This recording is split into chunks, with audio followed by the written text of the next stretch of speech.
Okay, it's 10 o'clock and we're going to call the meeting to order. Uh,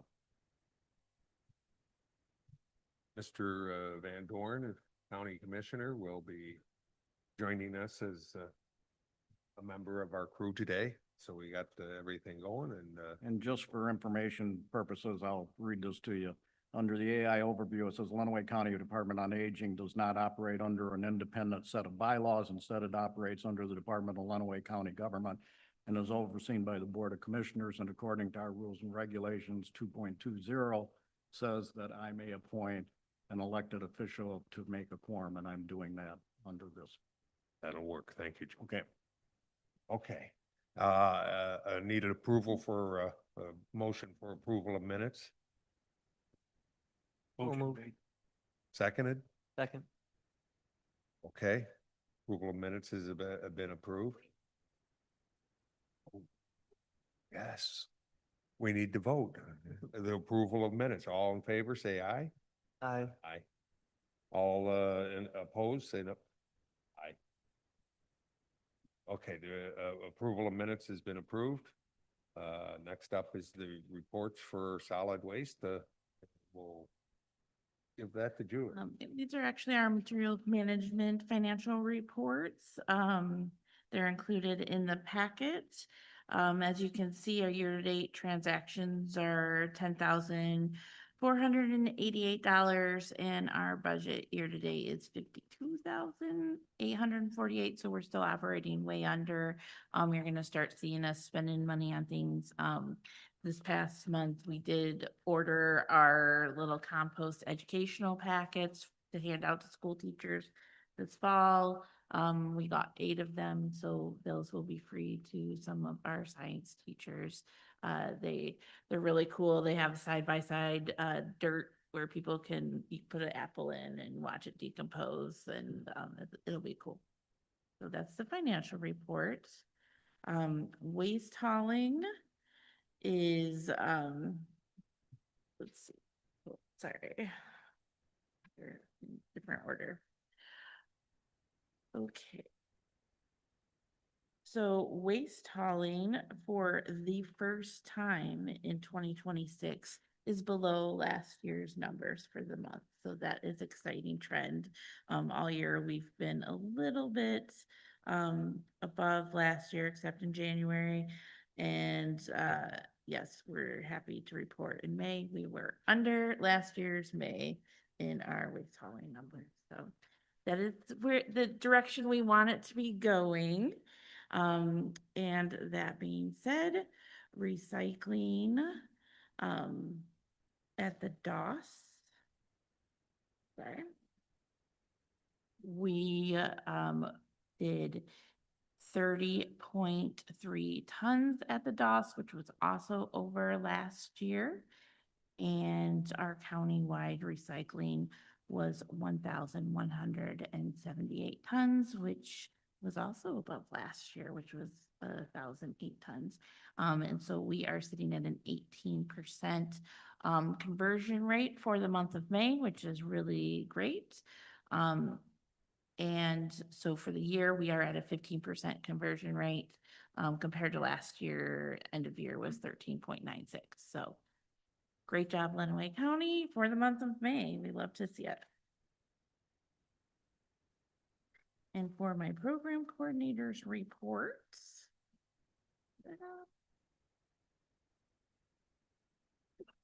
our top post once again, junk hauling, junk disposal. We always have a post on that, and that always gets shared everywhere, which we want to see because we do not want it on the side of the road or in our rivers.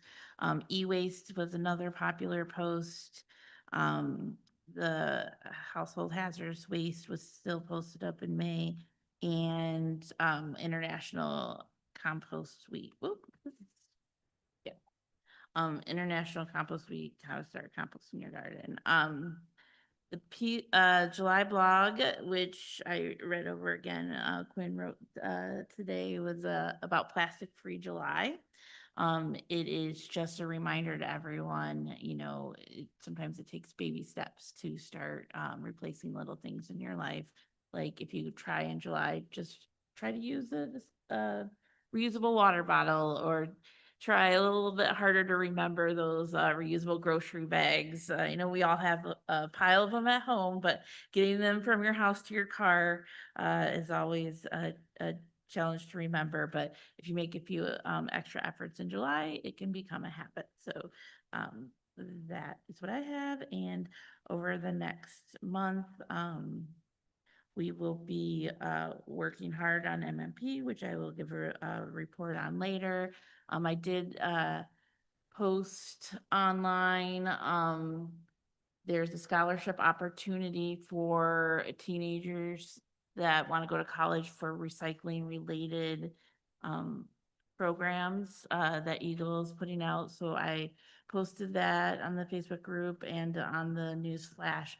And then Eagle also announced their organics infrastructure grant, which I sent to Matt over and Adrian and to come see city leadership. And also I sent it to John for possible use on the Republic site, and to one of our organics farmers that's I checked in with him. He's one of the food collectors that we include in our uh, restaurant license brochure every year, that he will take food scraps, but he's an organic farmer, so he's very like particular about what he accepts. But I checked in with him to see how he was doing. Is he growing his pile? And he came back with like, yes, but I have all these infrastructure. Hi, Joe. He has a lot of infrastructure needs. He needs a backhoe as the pile gets bigger to help turn it and that sort of thing. So I sent it to him as well. So hopefully if he can get the grant, that'll really open up some more organics in the county. Because we established as a committee, we want to be more enabling with people in the organics program rather than manage a huge program ourselves. So as soon as those opportunities arise, we're going to continue to pass those along. So that is my program coordinator report. Any questions on any of my reports? I'm going fast because I have a big presentation later that's going to take a lot of time. So Okay. No questions? On to existing business. for our materials management update, we are in the thick of it now. All of our hard work is coming down to like the next 2 months. So it's exciting. We met with our consultant yesterday. He and I are at this time writing our portions of the plan with the hopes to swap our rough drafts next week. He's going to review my work. I'm going to review his, adding updates. So our goal is for next August meeting. So plan on being here or suggesting alternate dates is to begin our first review of the official materials management plan that we've been working 2 years on next meeting. So we can, next meeting will either, you know, consult and revise and come back in September to vote on, or we can vote on it next month. But once we vote on it, it starts a time clock per law of how many public meetings we have to have and everything to get it approved. So the next 7 months are going to be very exciting for this committee, and especially me as well. So I'm it's rewarding to see all of our hard work come to fruition. So that's where we are. And we did hear from our consultant that Lenawee County is number 2 in line to probably get our materials management plan approved. So we are ahead of a lot of other counties. And the other one, he is also the consultant for. So when I said challenge accepted, maybe we'll move ahead. He's like, no, you're not. So, but yeah, so I think we're in a really good position. So if we do need to take time to discuss and alter things before the time clock starts, when we have to go to public, I'd rather do that now to make sure we get it right before we show off all the things we've been working on. So that is that. And our organics pilot update. We sent our budget request back to the state for our changes in the organics pilot. When we talked about doing sub grants to the municipalities and other organizations for their food collection at their events. And the other things we were in the infrastructure to our cities or farmers that want to adapt to accept food waste. So where we are at this point on that is over the next couple months, I'm going to have to work on the legalese. We're gonna have to have contract agreements. They're gonna have to go through legal and, the county administration to make sure everything's on the up and up, because if we're going to be giving out money and having to report to the state, how, there has to be, if we have to report, they have to report to us so we can report it on. So we need to get all that in writing. So we can, the goal right now is to make the grants, sub-grants available starting in January. So over the next 5 months, I'm going to be working on all the administrative portion of that. So we can get that started. And then Jen and Quinn, did you get the link I sent you? This part I'm very excited about. We voted on participating in making a more community involved organics pickup. So we started with the Peels app. For the first couple of weeks, we only had 2 signups. One of them works with me at the bookstore, and then Quinn was the other. But we allocated some of our budget money for advertising. We sat down with Jen, the communications expert here at the county, we put out a Facebook post, and I checked on Friday and we went from 2 to 9 in county, and then there's a 10th that's just north of our county line. So I'm very excited. There's Lenawee County. And if you look at all of Michigan, that's it. We're Michigan, Lenawee County. So I'm very excited because it's such an opportunity for us to grow this. And if you want to click on one, that's what it looks like. People say what they're accepting, what's not. They describe their farms. And then if you live close to them, you can click and contact. I used it the other day with my friend, but I used the app and said, I have scraps. And then she said, okay, I'm going to be in town this time. And I left them at a location. She picked them up. And then my asparagus stems were fed to her chickens that night. So it was really easy to use. And my goal was to have 20 signups by the end of the summer, and we have 10 so far. So, and when I took a screenshot and sent it to Jen and Casey, I was like, and I said, the ad's already working. And Jen said the ad hadn't even gone live yet. This is just from Facebook and organic and people sharing it. So I think this is really positive. And this is not going to cost, other than the advertising, costs the county nothing.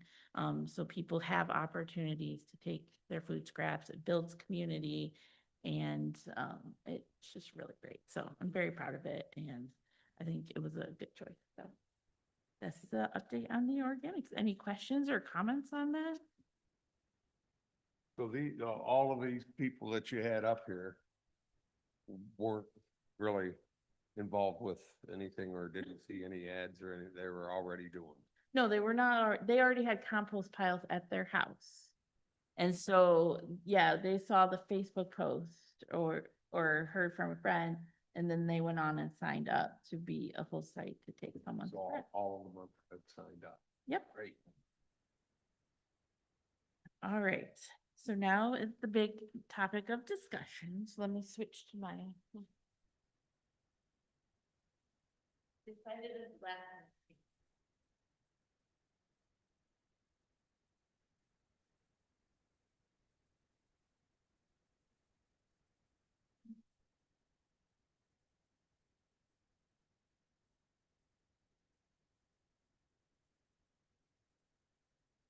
So this is going to be our evaluation of round 1 of the recycling pilot.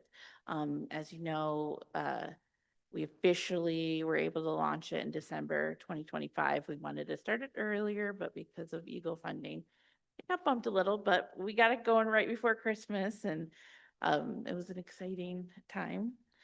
So, and the round 1 will end in August 2026. The goal was always to continue it and add more. But now's the time we begin discussions on how we want to continue it. Do we want to make changes? So here is some information to help you make that decision. Overview, again, we started in mid-December. We originally had 3 locations, Blissfield, Onstead, and Hudson. And Blissfield pulled out in April due to dumping on the ground. And sometimes the weather was blowing the things people were leaving on the ground around the downtown area, and it was adding a lot of burden to their municipal staff to clean it up all the time. So I'm just gonna go through some of the things that we've seen. Contamination, there were some growing pains in the beginning, but it hasn't been a major problem since. I talked to LRS and they reported that the only big problem was, I don't know if it was when the pharmacies were closing and clearing out, but someone dumped a ton of prescription bottles in there, and they said those cannot be recycled. So that is one thing we'll have to put educationally on there, because they are plastic and, you know, people would assume they can't. The reason there's a picture of a stick on here is because one time someone saw a giant tree branch in the Hudson dumpster, but it was removed. But that is my funniest contamination story so far, is like, that is not recycling. Overflow, there have been times when we've had overflow, especially around the holidays. This photo was taken probably 2 or 3 weeks in the height of the holiday season. We were getting photos from, especially out in Onstead, you know, when a lot of the more northern areas were driving down there, and because they had driven so far, they were just leaving things on the ground. But that also happens at the Dawson Adrian. The municipalities are reporting that's happening less and less. So that's good news. Signage, because of the temporary nature and how quickly they went up in the locations, signage has been a struggle.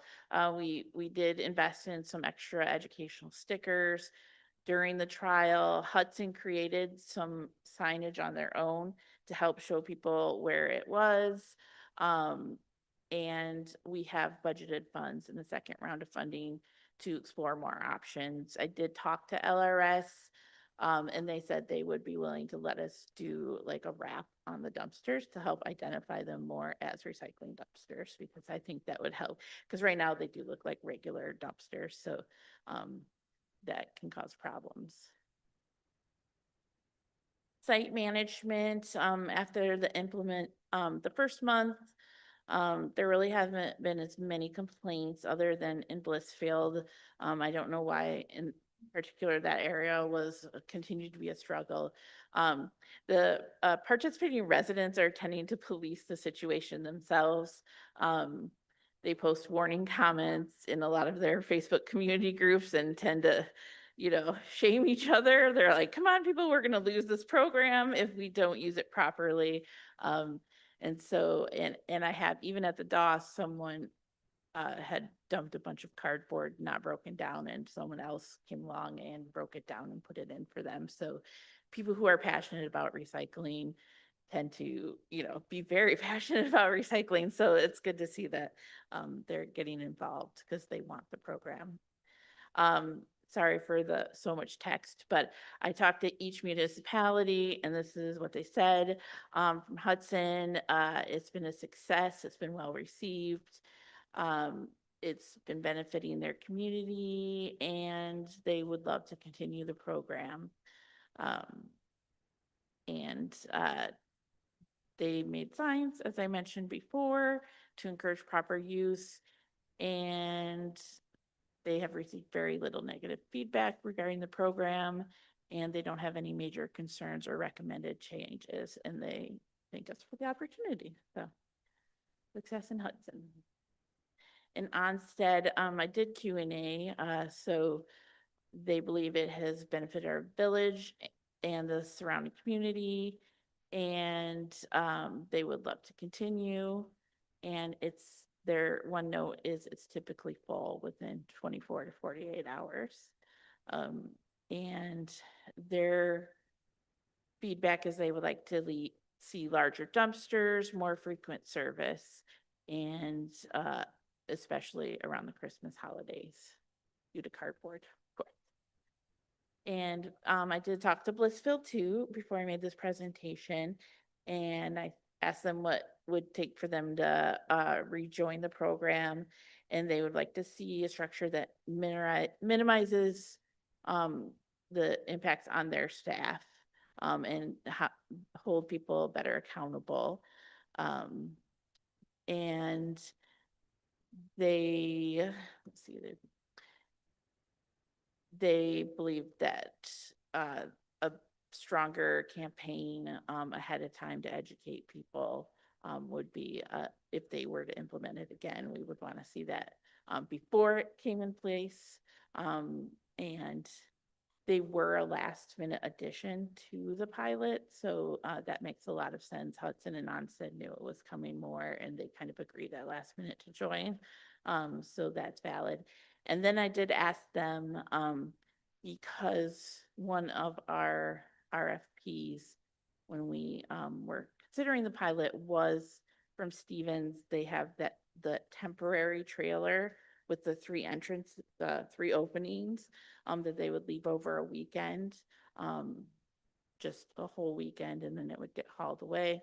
I asked if that was the program, would they be willing to participate? And they said maybe. But it would depend on overfilling again and putting burden on the staff. So, but those Stevens ones are larger than the LRS ones as well. So that's municipal feedback. So for our discussion for round two, you have two options today. You can either discuss, I'm going to share some of my suggestions for round two. So you can either discuss and pick one and vote on it today. And we can just roll right into it in August. Some of them will require some legwork from me before we can add like more municipalities or that. So that won't immediately start in August, but that'll give the direction of where we want to go in round two. Or you can discuss and defer to the August meeting for the vote on it, and think about the information. So those are your options today. So these are my two suggestions for you to weigh on, but we're open to anything to bring back. So option one would be our original plan to continue as is with the program we have. We would add two more, and we'd have to replace Blissfield, which would bring our total to 5 sites. It would be at the current rate with a 5% increase, which was in our contract with LRS. So it would put us at about $1,400 a month. Now these numbers have a lot of variables that could change it, depending on the location of the dumpsters and that sort of thing. I did talk to Larry, and an additional pickup per week during the holiday season or other times a year would be $218 each.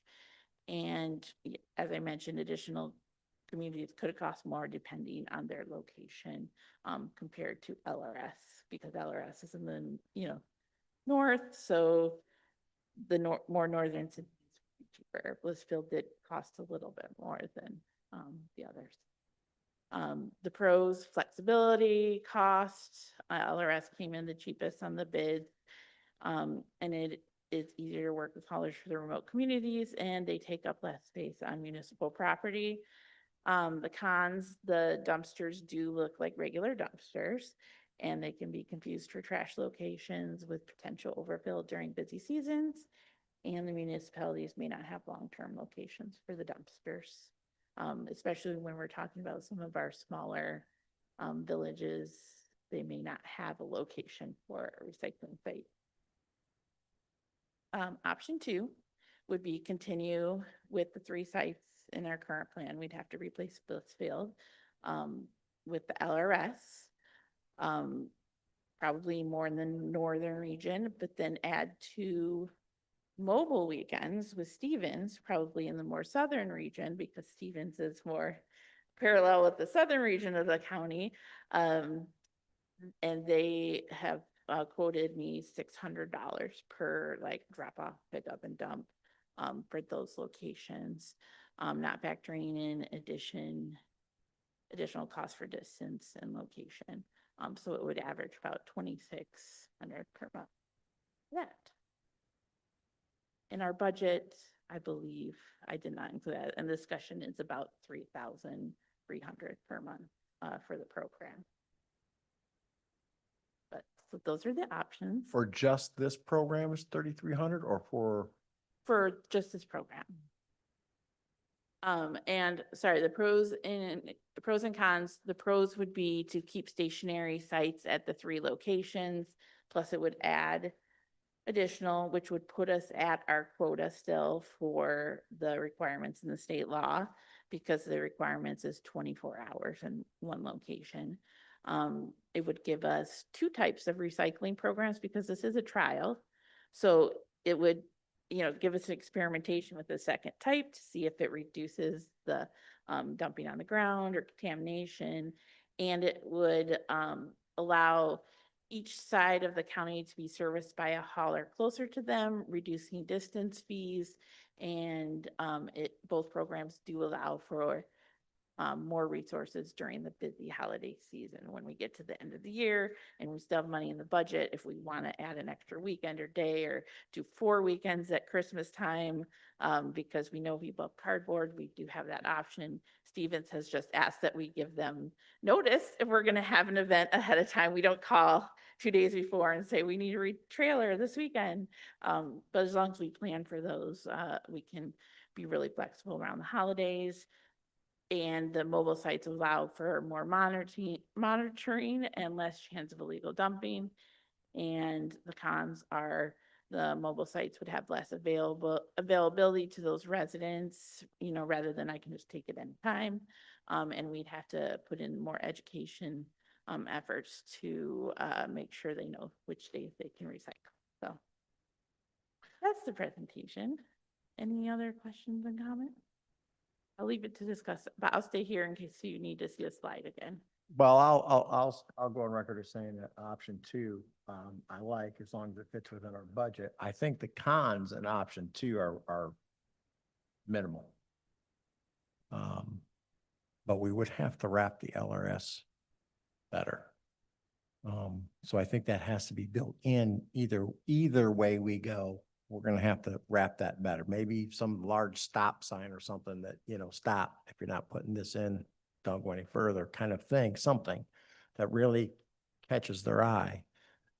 I will tell you that we do have money in I put in on our rest of the year budget for signage for these outside of the 3,000 a month. So we have a line item for signage, wraps, and all of that. So that's going to happen regardless of what choice we pick. We will be working on better signage. Yeah, and I think the less availability, that's something that we figure out as time goes on. If it isn't working, then maybe we add more.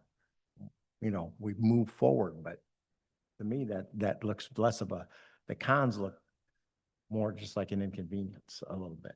Am I making sense when I say that? I don't really think that as much of a con. And to me, the pros outweigh. Well, the con part of that is they have to hold. The con part of that is they have to hold on to it for a month, to get rid of it. And that's, how do you get them to do that? People like getting rid of, like we do recycling here in Adrian with the totes. It's every other week, I believe. And We're not required to have it at 2 different sites too. So we could do every other week right. At the same site.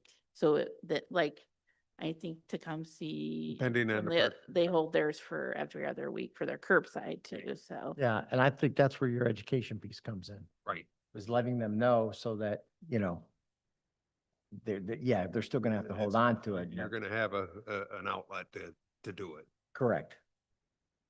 I will tell you, there are people that come to our styrofoam recycling every year with their cars bursting with styrofoam that they have held on for an entire year. Because that's the only time of year you can recycle styrofoam in Lenawee County. So Oh, they hold on to it. well, maybe I was wrong and they'll be But willing to Yeah. but use some- it on a once a month basis. As long as you have room, some people that live in Mhm. apartments and don't have access to Yeah. curbside, that might be a struggle to have space for it. Well, and I'll just add, obviously, they always still have access to the DOS. And most people, I mean, obviously don't live in Adrian, but I think most people come to Adrian at least probably a couple times a month. So whether it's cardboard to the DOS or to Goodwill, or if they have plastics to the DOS generally is open and running pretty smooth for the most part. So you know, if they get too full, they will always have that as an option. I think we can also budget wise, because we still are under budget in both options. Plan for Christmas time to have just 4 weekends in a row and work it out with Stevens, say, can we be here, or 6 weekends, however long the holiday shop, you know, like day after Thanksgiving through, you know, January, whatever. Can we have it every weekend, at the site? And maybe that will help. Yeah, and I would agree with that. I also would like to add, I don't think Blitzfield's an option. Yeah. The way I read what the comments were, they want the dumpster dropped off and then they want somebody there 24/7, an actual Yes. person there 24/7 to make sure, and that's not feasible. We don't have that even at the DOS. Correct. so. Yeah, absolutely. So, Are the mobile sites, like, will they rotate at all? Is it, you know, Could you use your mic, please?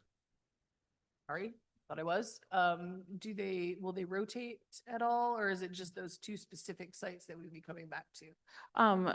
Stevens has requested that we pick regular locations, because that was my question. I was like, can we just, you know, Right, move it be around. crazy with this and put it around? But I think also for education reasons for residents, if they know it's gonna be here on the 2nd and 4th Saturdays, that'll help them remember a little bit better.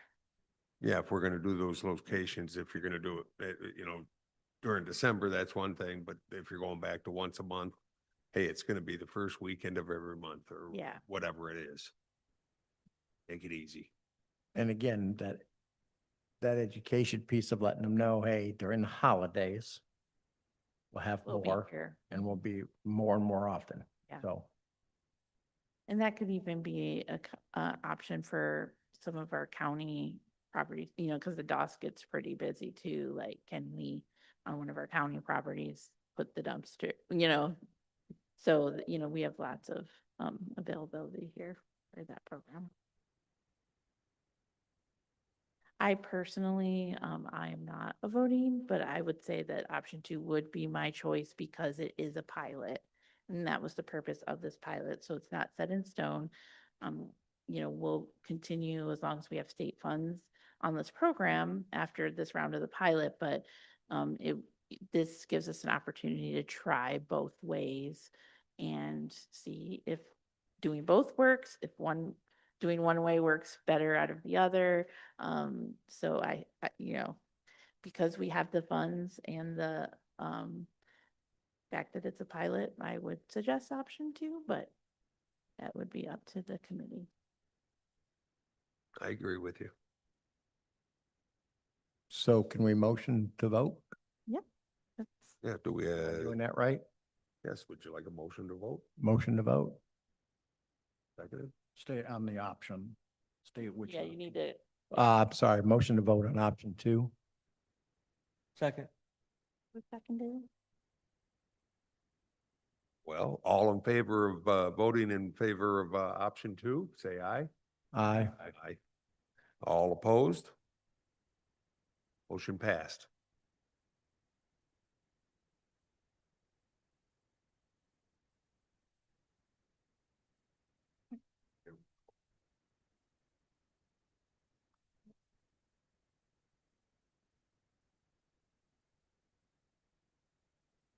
We have any other discussion on that motion? Okay. On to public comment. We seem to have, a lot of public here today. You, have anything else, Sheila? That's it. Okay. With, the absence of, any public comment, we need a motion to adjourn. Motion to adjourn? Second. So, Well, you gotta vote. We know we don't have to vote, never mind. Do we vote to adjourn? Yes. vote Yes. to adjourn. okay, all in favor of adjournment, say aye. Aye. Opposed?